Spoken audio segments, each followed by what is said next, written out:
Real Virginia is proudly produced by the Virginia Farm Bureau Federation. Since 1926, Farm Bureau has been working to preserve Virginia farms and our rural heritage. Visit our website at virginiafarmbureau.com.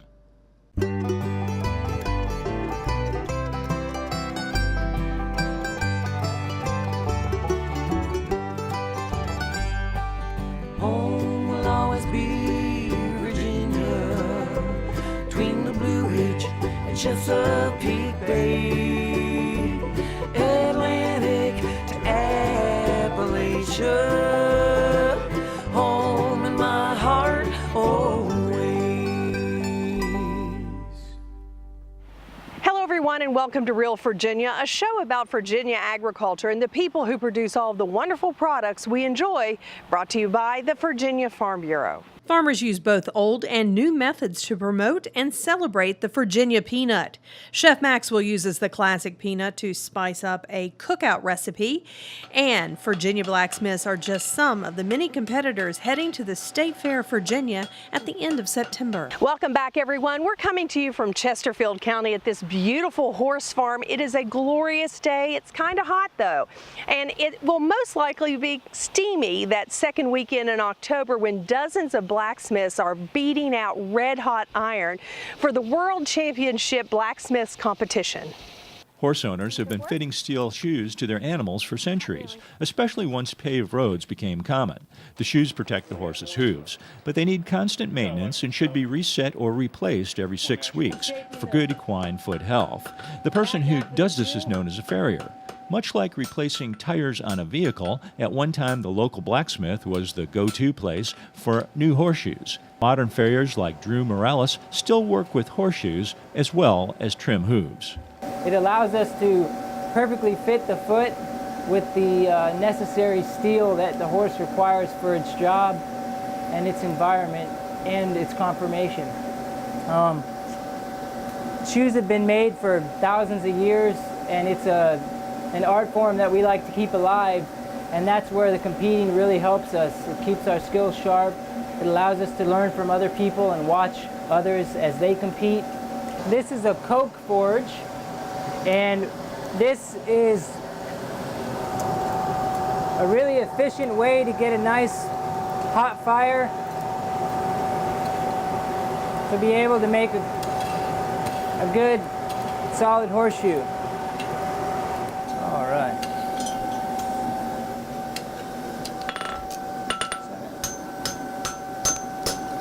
Now we're just turning the toe of the shoe.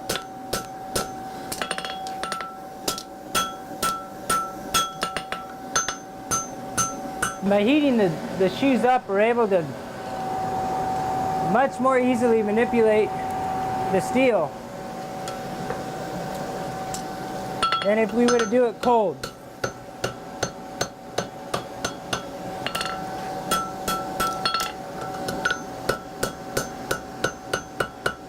Unless you own a horse, you probably won't see a blacksmith or a farrier at work, except at the World Championship Blacksmiths coming up October 6th to 8th at the State Fair of Virginia. Blacksmiths and farriers from several states compete in time trials and special projects. Morales expects to compete this year. As you pull the shoe in and out of the fire will fall away. So constantly managing the fire, getting it back to a centralized heat in the center. That keeps everything together and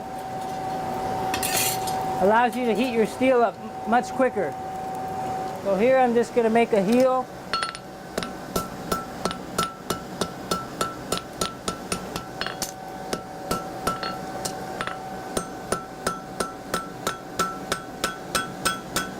And so what competing has done for me is it's allowed me to learn from other people, meet other people all over the country.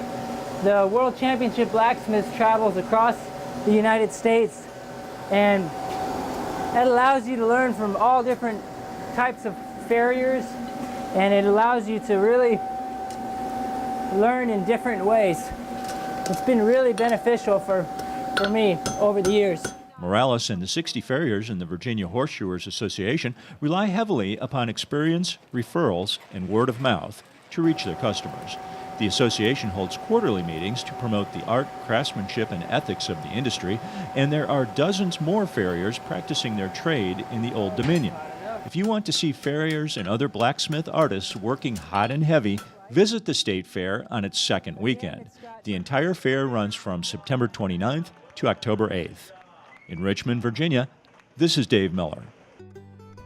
Several hundred farriers serve Virginia horse owners. It's a unique trade, one that requires lots of hand-on training and mentorship. Several private schools offer farrier or blacksmith classes in the Old Dominion. The Virginia-Maryland College of Veterinary Medicine branch campus at the Marion DuPont Equine Center allows farrier students to learn at a horse teaching hospital.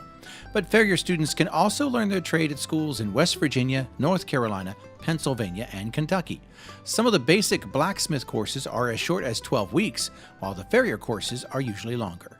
I'm Mark Viette. Coming up on In the Garden, I'm going to talk about how you can protect some of your favorite plants with deer repellents. Stay with us. The State Fair of Virginia is known for its family-friendly atmosphere, exciting attractions, and of course, fabulous fair food. The most important focus continues to be youth and adult livestock competitions, and dozens of competitions where other Virginians can win a coveted State Fair blue ribbon. Everything from prize vegetables to baked goods to crafts and photography are featured each year as the best of the best. To learn more about this year's State Fair Virginia, visit our website at statefairva.org. Any gardener knows how much damage can be caused by deer. Mark Viette shows us how to prevent that in the garden.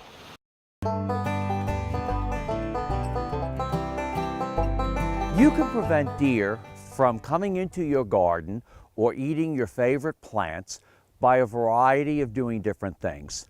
Of course, one of the best is going to be a 7 to 8 foot fence around your property. That'll keep them out. You know, some people keep them out by going to hair cutlery places and they collect hair. They put it in bags and they hang it throughout the garden. I know people even take Irish Spring soap and they slice it in slivers and hang it from some of their fruit trees to help keep deer away. You know, sometimes those things work. They work great for some people. For other people, they may not work as well. One thing you could consider is using repellents. And I will suggest when you're looking at repellents, you might go to a garden store, you'll see a shelf filled with like 5 different types. Look at the active ingredients. Many times they only have one active ingredient, like putrefied egg whites, which is great, but sometimes you might want to use a variety of repellents, more than one type. So look what's in them. One of the products that people have sworn by and it works very well for our plants is known as Bobex.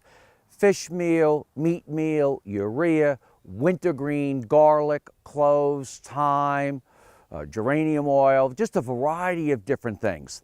When you're spraying your roses, don't overdo it. And if you're going to spray some of these roses here, make sure again that the wind is taking it away from you and just spray the foliage, and then it dries and you might not come out for another month. The key behind using repellents or even fences is to train your deer. You want to teach your deer to get out of your garden, stay away from your garden, and they're probably going to go to your neighbor's garden. But really, you want them out of your garden. Deer do like daylilies, especially when they send up their flower stalks and they come into flower. You have a couple choices. You can use a ready-to-use spray, or you can mix your own from a concentrate. Again, always know where the wind is. I like a fine mist. I can't tell you why, but a fine mist and not overdoing the spray works better than overdoing. A lot of us think when it comes to sprays, if a little bit works, a lot more works. That's not necessarily true with deer. Just go through and spray the foliage. If new buds come up, you're going to want to spray the new buds. You can also plant plants that they don't like Lenten rose or Helleborus. They really don't like that plant. So there are plants that they do not eat. Spirea is another great little shrub that deer will not eat. The variegated Japanese Solomon seal, they won't touch it. We also fill our gardens with daffodils, which deer don't like. These are hosta. Deer do like certain types more than others, so just get out in your garden and just spray, just coat the leaves, just like this. It's got a fragrance. The good thing is, this fragrance goes away. I smell it now, I smell the garlic, but it works well, resists an inch of rain, so you can go through your garden and train your deer, as I said, to go into your neighbor's yard. I'm Mark Viette. Join me next time in the garden. For more garden tips, go to inthegardenradio.com. Peanuts are not just for snacking. Chef Maxwell uses a Virginia favorite food to kick up a cookout treat in the heart of the home. More than 90 years ago, the Virginia Farm Bureau made a promise to our local farmers to protect and preserve a way of life they'd worked so hard to establish. Today, our insurance agents work to protect all Virginians, not just farmers. Anyone can be a Farm Bureau member and enjoy the many benefits of membership. There's a local Farm Bureau in every county of the state. We think everyone should be a friend to the farm. Visit our website at virginiafarmbureau.com to learn more.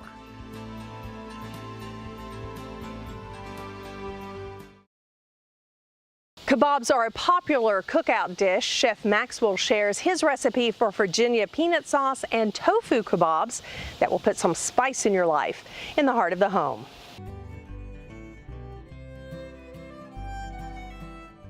We're here at Meadow Hall in Meadow Event Park in Doswell, Virginia. We're going to play with some soybeans today. Well, not really soybeans, a soybean product. We've got some tofu that we're going to make a kabob out of. Now, soybeans are a big crop in Virginia, and the tofu that we're using is made with Virginia soybeans, and the tofu itself is made in Virginia. So we're really focusing on a Virginia product here. So the first thing I'm going to do is spray a little bit of this vegetable oil into this pan and turn that on. I'm going to add some garlic that I've chopped up. Now, I don't want to brown this garlic. I just want to kind of sweat it, which is just to get it cooked but not crispy. All right. All right. Now we're going to add some sesame oil, some white wine. I'm using Madeira. It's a sweet wine. You should use a sweet wine. But you can use a store-bought like mirin, Japanese sweet white wine, cooking wine. We're going to add a little bit of soy sauce. And you can get the exact measurements for all of these by going to chefmaxwell.com. The recipe will be up there along with the video. All right. Now we're going to stir this around. All right. And add some peanut butter.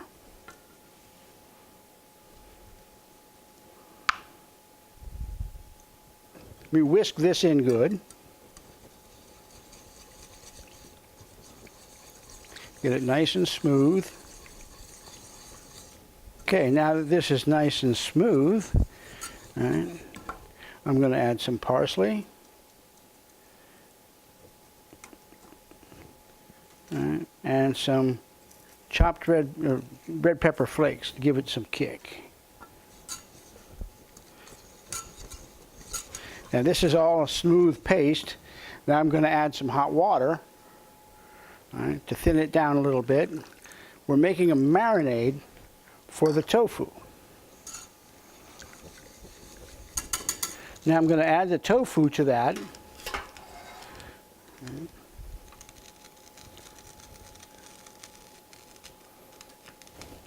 And get that nice and marinated.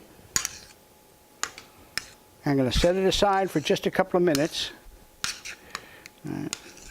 to pick up some of that flavor.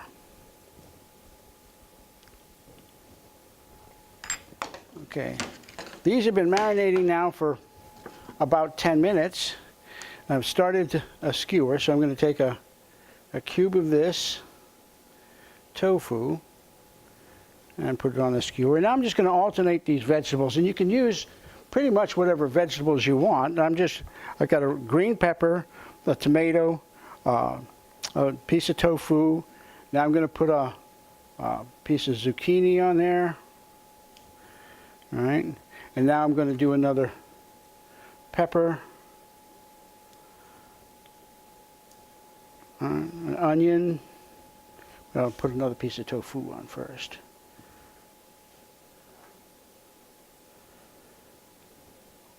And now an onion.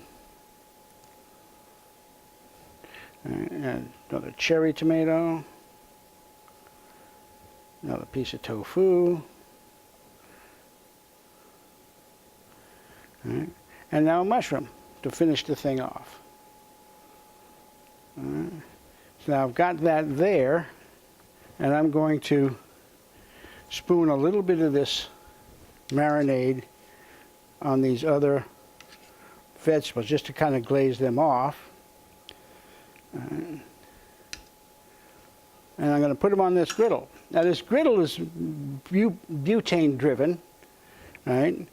We don't have the ability to put a charcoal grill inside Meadow Hall, and we didn't want to go outside and do this. Now you can do it on your charcoal grill at home. If you do, you're going to have to soak the skewers in water so that they don't burn. Now this is over an open flame, but because it's got all the vegetables the length, and this, the only unused part is sticking away from the heat. So the vegetables are protecting the skewer from the flame, and this will cook. It's going to take a couple of minutes for that to cook on each side. Now we just got to wait for these to cook. Now it doesn't take it takes longer on this small butane driven than it would on your charcoal. So, all right, these things should be about ready. And there we go.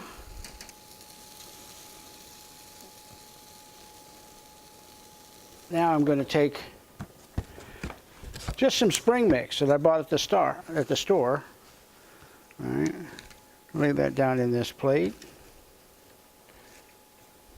Now, underneath these kebabs, you could put rice or noodles. It's really good with soba noodles. So you can go in an Asian kind of direction with it, or you could do a European style. I'm just going to use a little bit of the spring mix and lay them down. Now, I'm not going to take the skewers out, because sometimes it's more fun for the guest to take stuff off the stick. All right?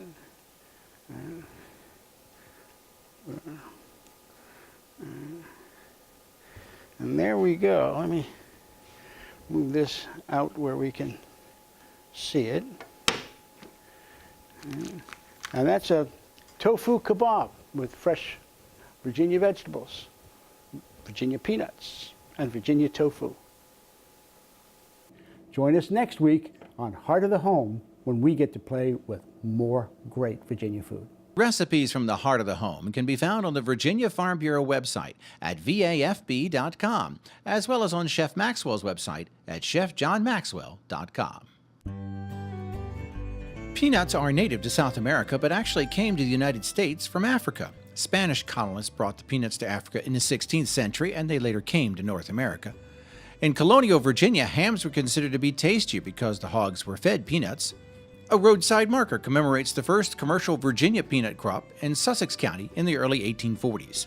After the Civil War, roasted peanuts became a popular treat nationwide, but the crop was still relatively small. Only after the boll weevil decimated the U.S. cotton crop in the early 1900s did peanuts come into their own as a valuable commodity for farmers and as a protein source and snack food for consumers.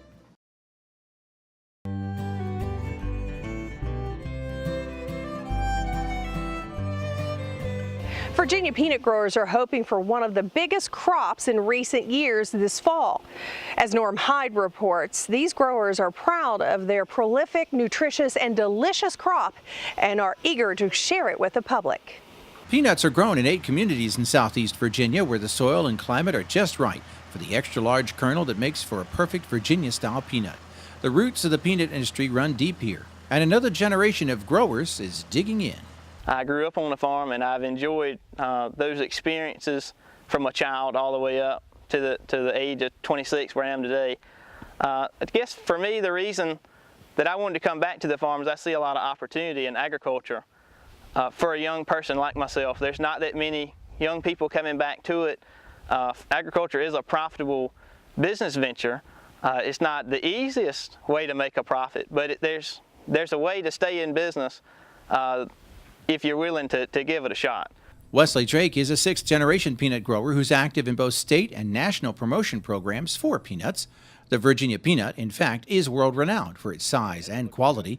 He believes the best way to improve his bottom line is to promote the delicious food both here and abroad. On the world market, American-grown peanuts are very attractive, not only for their price, but for their food safety aspect as well, because we grow them better in America than anywhere else.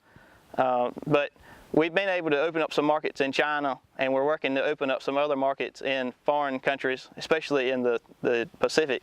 Drake says the National Peanut Board has traditionally focused on print advertising, billboards, and media visits to promote the peanut. Now they have a powerful new tool that he enjoys using, social media. Sometimes it can be something just as simple as coming out in the field and taking a picture and just saying, you know, the crop looks good. Or sometimes it could be a field activity that we're doing, such as planting, spraying, or harvesting, with a little caption about, you know, what it is that we're doing at the time. My favorite posts of all are from the seat of the tractor, where they can see exactly what I can see, and it puts people in a very unique perspective that without social media, I don't think they'd be able to experience those things. Drake also helps with more traditional promotions like Peanut Night at the Richmond Flying Squirrels baseball game, or visiting festivals, the Richmond Raceway and the State Fair of Virginia. Another community-oriented way to celebrate and promote peanuts is coming up September 21st to the 24th in Emporia. The annual Virginia Peanut Festival, celebrating 55 years of fun and community goodwill. It's the county fair, it's the harvest festival, it's the Virginia Peanut Festival. It provides a time and place for homecoming to families as well as class reunions and that type of thing. So a lot of people plan their early fall activities based on our fourth weekend in September for the Virginia Peanut Festival. We honor the Virginia peanut farmers as well as the Virginia peanut and give credit to their hard work and over many years to provide the best peanut in the world. Maxie Moore is a longtime organizer of the festival. He says the event has something for everyone. A carnival, free music, historic presentations, and the annual parade are part of the celebration. And peanuts tie everything together. In the building, the pavilion we're in now is the farmer's market, and we have a cook-off on Thursday afternoon, and a lot of our friends and neighbors prepare dishes. It can be a dessert, a salad, a side dish, a main course. It must include Virginia peanuts in it.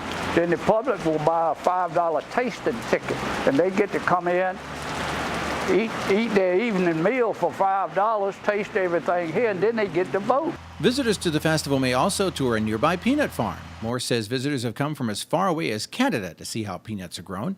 Peanuts are planted in flower beds in front of the courthouse and at the festival site to remind residents of the festival and how important peanuts are to their community. To learn more about the Virginia Peanut Festival, visit the Emporia Greensville Chamber of Commerce website.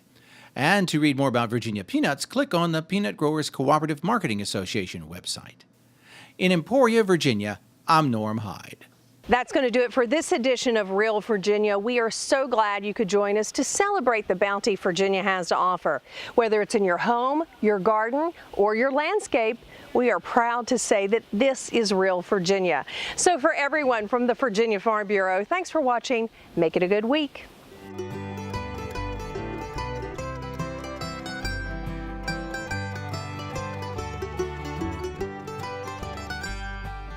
Home will always be Virginia, between the Blue Ridge and Chesapeake Bay, Atlantic to Appalachia.